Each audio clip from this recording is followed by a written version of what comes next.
UCLA is a university with unlimited possibilities for students that desire world-class academics and research, unmatched diversity, incredible cultural and social opportunities, successful alumni and career networking, first-class campus facilities, plus America's top intercollegiate sports teams. Located in Westwood, just a few miles from the Pacific Ocean, UCLA's 1 square mile campus is surrounded by famous cities such as Bel Air, Beverly Hills, Brentwood, and Santa Monica.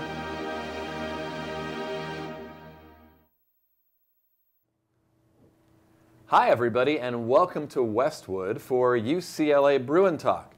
I'm Dave Marcus, this is Allison Taylor, and this week we get to talk about diamonds. Not that kind of diamonds, we're talking baseball and softball. We love the upcoming springtime. Before we meet our first guest, let's take a look at the upcoming events.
UCLA assistant baseball coach TJ Bruce joins us today in his third year in Westwood. The Bruins, of course, to the College World Series 2 of the last 3 years. TJ, it's been a nice ride.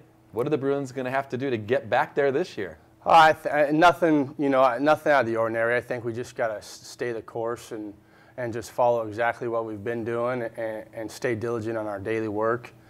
And, just concentrate on one day at a time and, let the end result take care of itself at the end. Collegiate baseball has the Bruins ranked 5th going into the season. You've got 4 returning position players, all 4 starting pitchers, and reliever David Berg coming back. It's nice knowing that the hill is taken care of.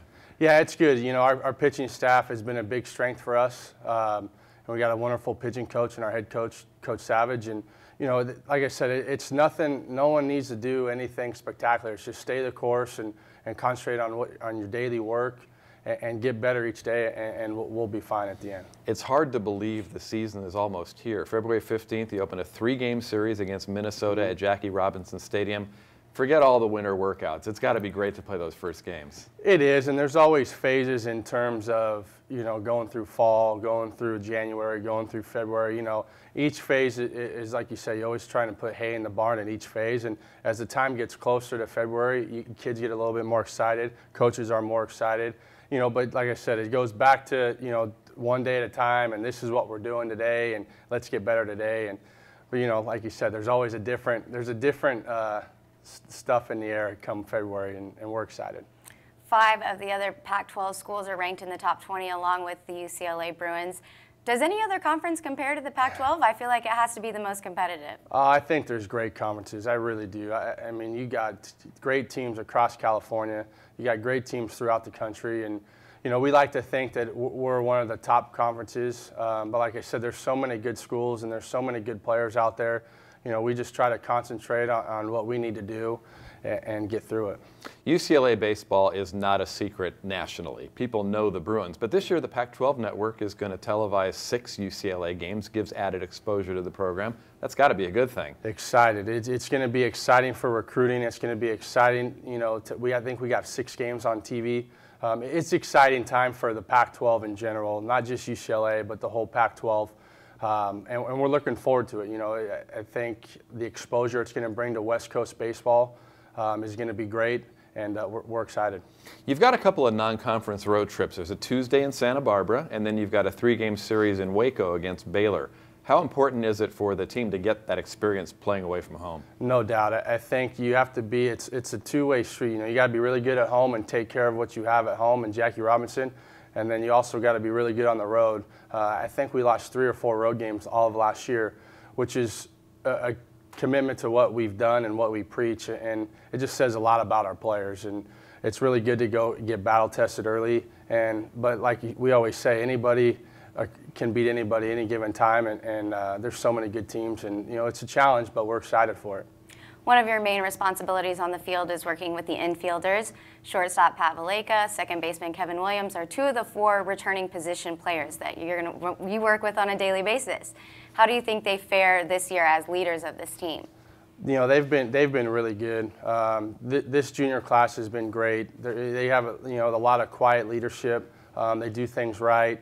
Pat's been a mainstay for us at shortstop for 3 years, and you don't see that very often. A freshman that came in and played every day for the last 2 years and play in Omaha, I think it just more guys can build off of him, as well as Kevin. Kevin's done the same thing. He came in, played second base for 2 years, and it helps in terms of chemistry. And you got Kevin Kramer, another guy that's played last year as a freshman. You got Chris Keck. I mean, we got a lot of players that have played a lot. So with those 2 guys in the middle, we feel excited. We mentioned that the Bruins have made the trip to Omaha 2 of the last 3 years, got to the final series 3 years ago. So close, but not to the championship. Does that deflate, or does that serve as motivation? What was the conversation around the team thinking about last year, looking forward to this year? Oh, I think it's absolutely motivation. I think we got a lot of work to do. We talk about finishing, and until we have a deadline. Our deadline, we want to fly home on July 1st, and that's our goal. And so we're doing what we can to get to that goal. And like I said, I think every day we talk about it. We talk about, hey, we got to finish. You got to finish practice. You got to finish this play, and that's what it's about. And that's eventually it's the short-term goals that's going to lead us to the long-term goals and fly home July 1. TJ, what do you think that your growth has been as an assistant coach over the last 3 years? What have you learned most about being here working with John Savage for that time? It's just everything he does, there's a purpose behind it. Everything, he always knows why we're doing this.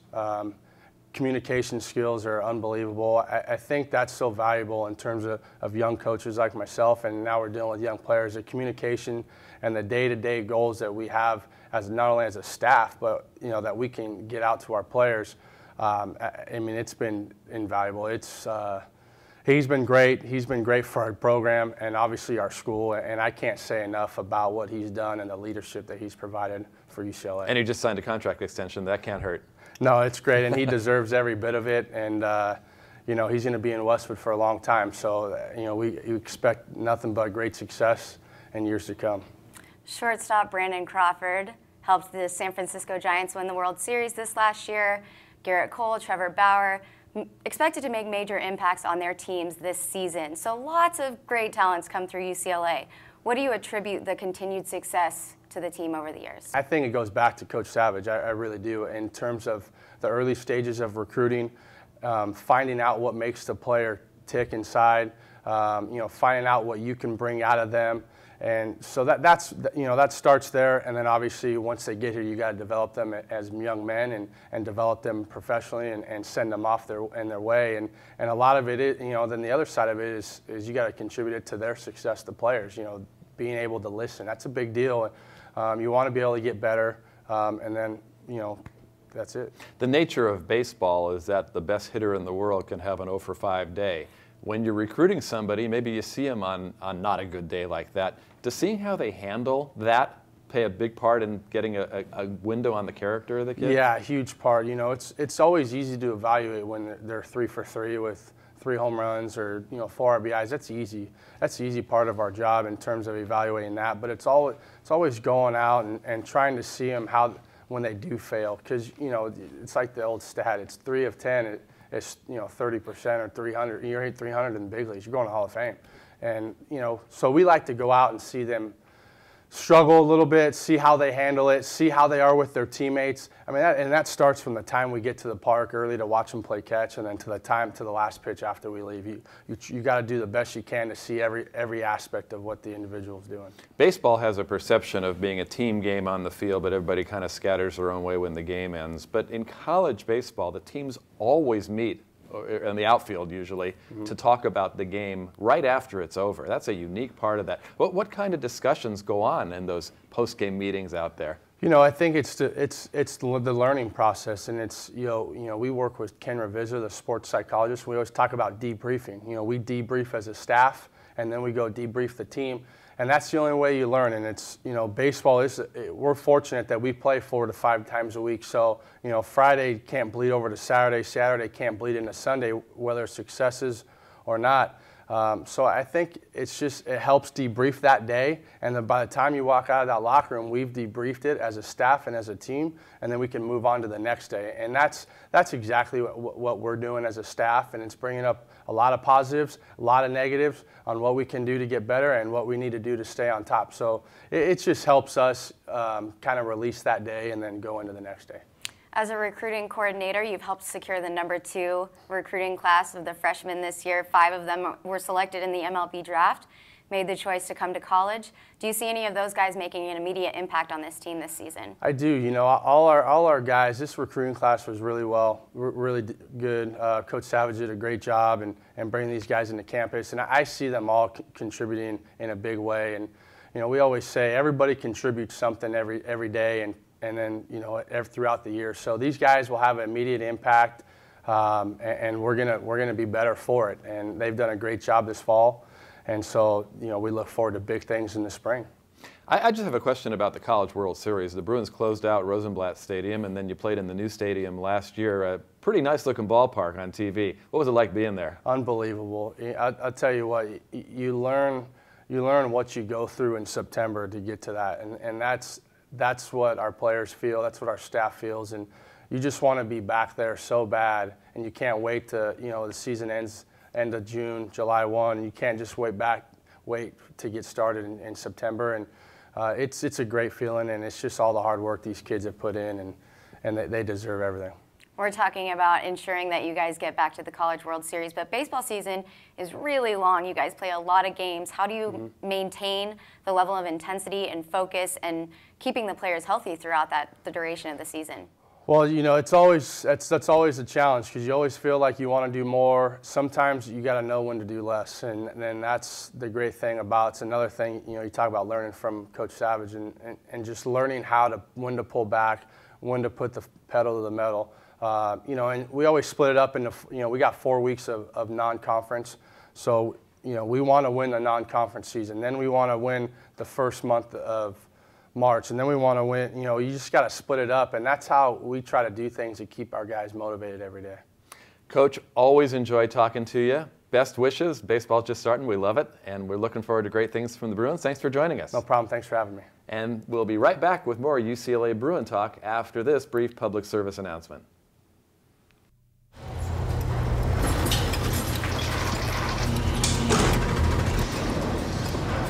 A trophy can be made just about anywhere. But there's one place where champions are made.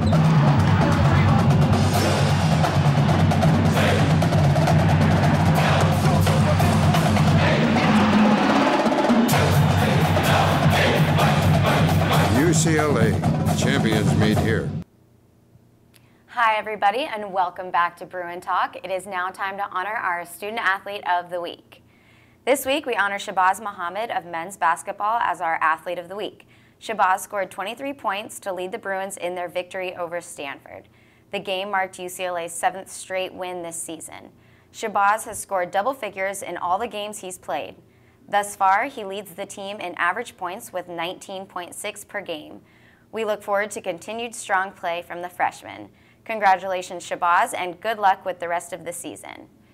If you would like additional information about UCLA athletics, please visit our website at uclabruins.com.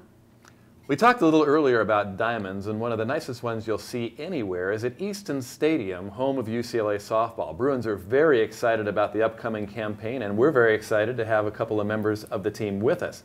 The first is a volunteer assistant coach, Jodie Legaspi, a great player at UCLA, hit .342, never missed a start at shortstop, back as a volunteer assistant coach.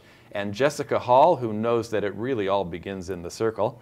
That's where softball is often won and lost. Welcome both of you to Bruin Talk. Thank you. Jessica, a new season starting. It's got to be great to get back out there. Oh yeah, I mean, it's just a month away. I can't wait.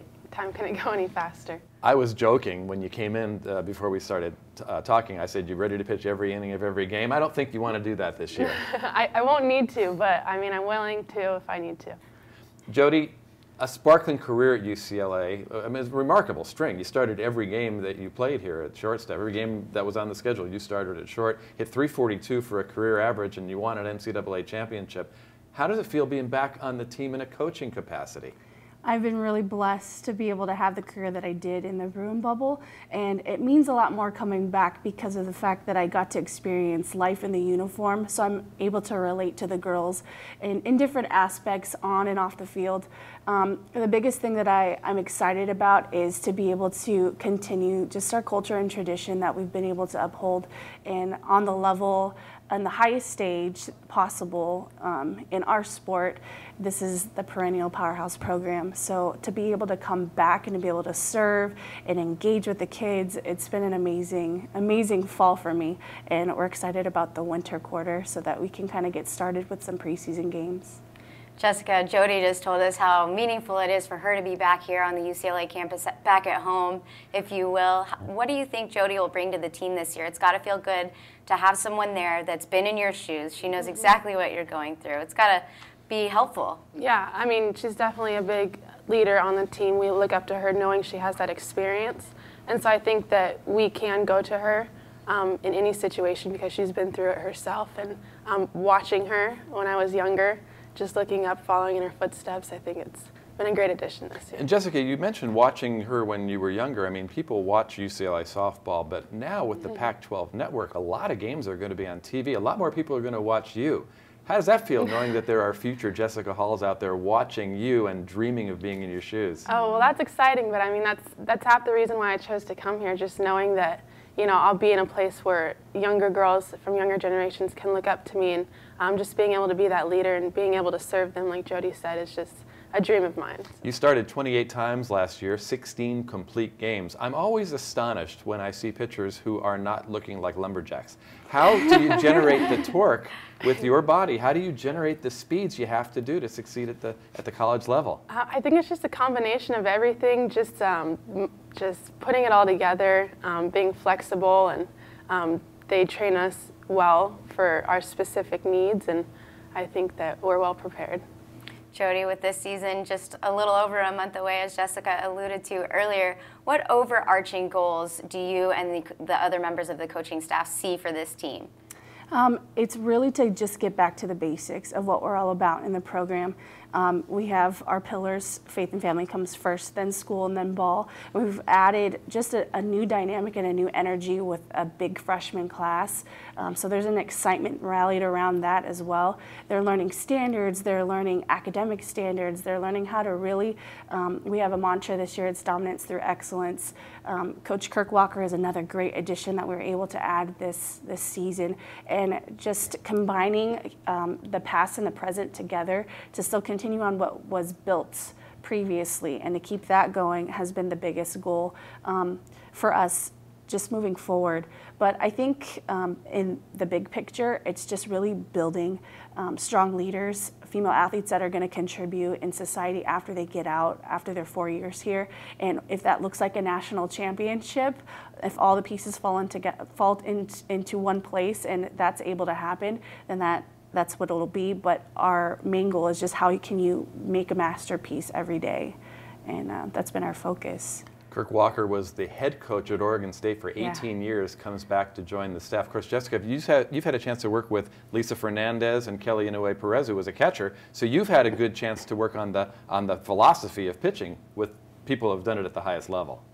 Yeah, it's been great. I mean, they all have so much to offer that I've come in here you know, thinking I know it all, and end up learning so much more than I thought. And they've just adjusted me to just be a healthier, stronger, more consistent pitcher, and it's more than I can ask for. When you were in high school, you just blew people away. What's the biggest difference coming to college and having to deal with hitters that are like Jodie? Yeah, I mean, well, it comes down to every single pitch, where, you know, in high school you can get by with a lot more, and you can carry the team on your shoulders. Here, it's not that case. You have to rely on your teammates and just trust that they have your back in every moment. Like baseball, it's a long season for softball, and I'm always intrigued by the fact that you want to be concentrating and focusing every pitch, but the people in the dugout have got their hats on sideways, and it's kind of a loose atmosphere.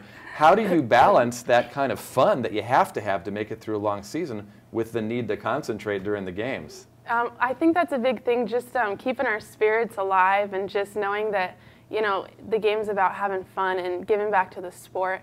And if it was all serious, then I don't think we would be doing what we're doing, because you have to love what you're doing and truly be passionate about it. And I definitely think that this team has got that, all of us. Jodie, it's hard to live game to game, inning to inning, pitch to pitch, especially when you're a young athlete. How do you, as a coaching staff, try to implement what Jessica is saying, staying even-keeled throughout the game? It must be hard to teach.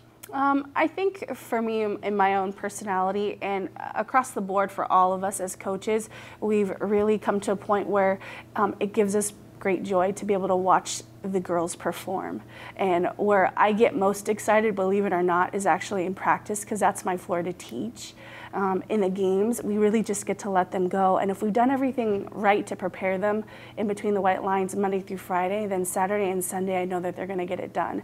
Coach I does a great job of developing practice plans specific to the needs of our team. And so right now, literally, they're in practice working on things. So it becomes fun when I get to sit back and literally watch the orchestra come together. Easton Stadium, Jessica, has great conditions. If there is a breeze, it's not hard. It might be blowing out to right field, but it's not hard. What's the biggest difference between pitching here and then going on the road playing in weather conditions that may not be so good? Yeah, I mean, it's a tough adjustment, but I mean, it's also fun to just maybe be able to challenge yourself. And I mean, they prepare us mentally for lots of different situations, so it's never something that affects us too much to where we can't adjust to it. Jodie, a former UCLA student athlete, Shelly Carlin, just gave $400,000 to UCLA softball. What does that feel like, knowing that somebody cares so much? It makes us proud. It makes us proud that we're able to not only be linked in with an awesome alumni network, but to have somebody like Shelly Carlin, who's a byproduct of what we as UCLA stand for, not only in the capacity of her work arena, but to be able to have the heart to give back to us is an amazing feeling, and it's a great thing for our girls to be able to see that it is possible. Shelly Carlin, a little bit of her story, she wasn't a predominant player on the team, but she said she got so much out of the experience here at UCLA because we were able to develop a format for her to be through the roof in whatever capacity was within her. And from that, I mean, she's just a big timer in her industry and is able to really bless us with her donation toward our program. And we're excited to be able to implement her vision for us and bringing back a Bruin Academy so that we can continue to build leaders just as she has become for us. Jessica, Jodie's talking about how proud it makes the team feel, knowing that Shelly felt that need to give back to the program, and UCLA is a very prideful school. It has to feel good to go out there every game with the 4 letters UCLA on your back. Yeah, I mean, and definitely, especially our alumni, is a good reminder of that, and especially Shelly Carlin. She's more than just, you know, a large donation. She's there for us. She's there to help us to better our futures and put us in a position to succeed later on. And just people like that alone remind us how blessed we are and how this UCLA is not like any other school out there. There's a tradition behind it, and it's a great reminder. UCLA's motto is championships made here, and I know that's the goal every year. Last year the Bruins hosting the regional, and it didn't go well. And baseball and softball are like that. The best team in the world can lose to the worst team in the league. Things just happen, and your final game was a 2-1 loss. What kind of off-season mindset did that put you in? What was that like? Yeah, well, I was crushed, and it's definitely not something we expected, but maybe something we could have prepared a little better for towards the end. Knowing we put in the work all season, just not getting caught off guard, not giving anybody, underestimating anybody, I think, but we can use that experience in the future to I was going to ask, does that serve as fuel for this year? Definitely, definitely. You'll never forget those moments, and you'll never get them back. And but you can't live in the past either. You can only use it to better your future, and I think that we're in a good position to do that. What are you most looking forward to about this year? Just seeing it all come together, seeing all your hard work pay off there's nothing that compares to it. Being on the road and just being with your team and learning and growing with them is a feeling that you can't beat. UCLA students come here not just for sports, because it's a great academic school. Tell us about off the field, what kind of studies you've been engaging in at UCLA.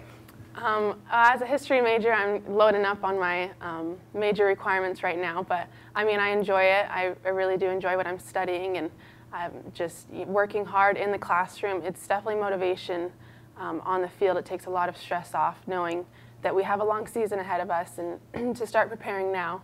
This is also a school where the athletes don't live in an academic bubble. I mean, you try to stay in a team bubble when you're with the team, but you're out there with the rest of the students. You wear the UCLA sweats on campus, people come up and ask you, what do you do? Tell us how it's like to sell UCLA softball to somebody that may not have seen it. Well, a lot of people seem to know a lot about it, a lot of the tradition behind it, and it's just cool to hear that you don't have to be involved in athletics to be supportive of athletics, and knowing that they're prideful of what we're doing is just great encouragement for us. Jodie, Jessica is kind of taking us through her daily routine, and you as a volunteer assistant coach this year, what are some of your daily responsibilities? Well, we pushed practice to early in the morning, so I get up there and we are able just to sit and kind of align schedules. Right now it's the first week of school back in the winter quarter, aligning schedules. I work with academics. I work with just being able to get them on track with tutors and study hall, and I work predominantly actually with the outfielders and the hitters. Those are my main responsibilities on the field. So I really get to get in there on the grass. And what not a lot of people know about me is I played shortstop for 4 years, but I actually was recruited to UCLA as an outfielder, as a center fielder. And normally it's the reverse. You come in as an infielder and then you get moved to the outfield. Well, I came in as an outfielder and they asked me to play the infield. So a lot of my training previously, before UCLA, was outfield training, so I'm really excited to get back on the grass and really work with the outfielders out there. And obviously our hitters are some of the best in the country, so I get to get in there, and along with Lisa Fernandez, who is our hitting coach, I get to work right view pro systems, breakdowns, offensive strategy, all the stuff that us as coaches really get into and love. So that, along with just kind of hanging out and revamping and helping to continue to build the tradition and culture of our program. Well, we can't wait. It's right around the corner, and we'd like to thank you, Jodie. Welcome back. Thank Jessica, you. good luck in the circle this year. Everybody will have a great season of UCLA softball. We hope that you'll check them out up at Easton Stadium. It's one of the greatest spots in town. That's going to do it for this edition of Bruin Talk. Allison and I will be back next time with another great show. Until then, so long from Westwood.